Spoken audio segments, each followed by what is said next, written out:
Ah, the Wii U.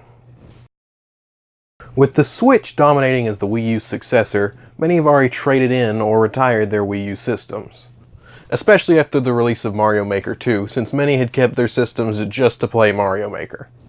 But there's still one thing that the Wii U really has going for it. Besides its fantastic library, it's also got a pretty good virtual console selection. The addition of GBA games is great, but what's really cool here is the addition of DS games, something that Nintendo didn't even bother putting on the actual 3DS systems. The DS is a great system with many amazing games scattered across its long lifespan and many revisions. And of all the many fantastic games available on the system, Nintendo is selling Yoshi's Touch and Go for actual money. Don't get me wrong though, the DS selection has many great standout titles among it, but there are plenty of DS games that I'd not only love to play, I'd like to record for some videos I'm working on. And that's where the Wii U is still super useful for not only DS enthusiasts, but content creators as well.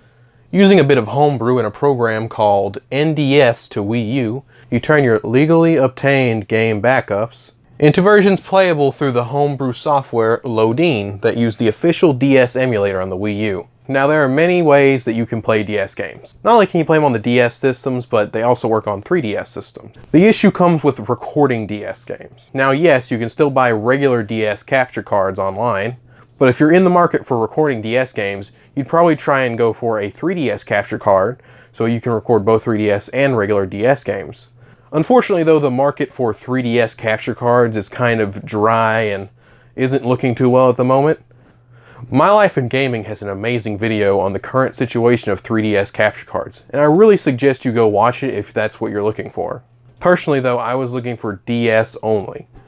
And while yes, I could still go and buy a regular DS capture card if I wanted to do original hardware, they're not super expensive, but they're still pretty pricey. If you don't have an original DS, it's probably going to net you around just a little bit under $100 or over $100 with shipping. There's even a streaming capture card software for the 3DS, but it's spotty, it depends on your internet signal, it's just not super steady and trustworthy. Not only that, but it only works in 3DS mode, meaning you can't do like virtual console games or regular DS games with this software. It's only for 3DS games. Now you might also say, why don't you just emulate it on your laptop or your phone or something? And to that, I say, yeah, you have a point. DS games emulate pretty well, but there's something missing when you emulate that just isn't easily fixable. The touchscreen.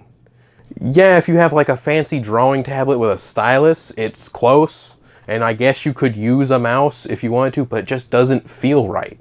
It doesn't have that, it's just not a good enough input to me personally to where I feel comfortable using it, especially if I'm going to be playing through an entire game like it.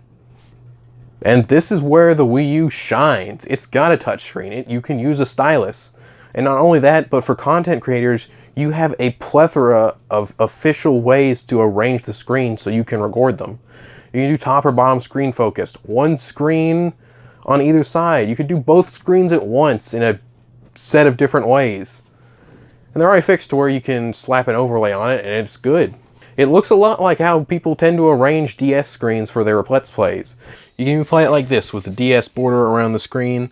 If you're a complete psychopath and you just really love this, here you go. And just for some fun and some comparison, here is footage from the Wii U. You know, it looks good, it's 1080p.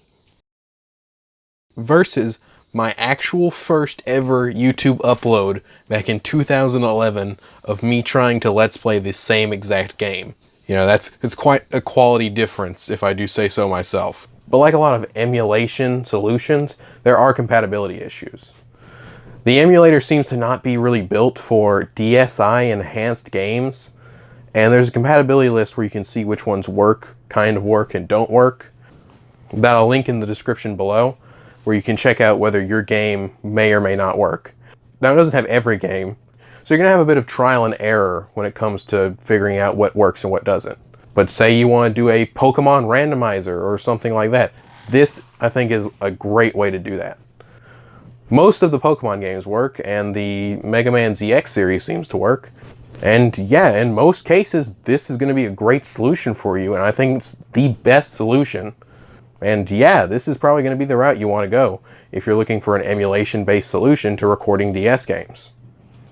For general use, it's just going to be hit or miss whether you can play a game. In general use, it's just going to be hit or miss if you can play a game or not. But for most games, I don't think you should have a problem. So yeah, let me know if you've tried this or if this video made you want to try it. I really do think this is the best solution to go with. And it's given me a new use for my Wii U as of 2019. And I'll probably keep using it into the future till it's absolutely necessary for me to get a capture card. And yeah, I'll see you guys next time.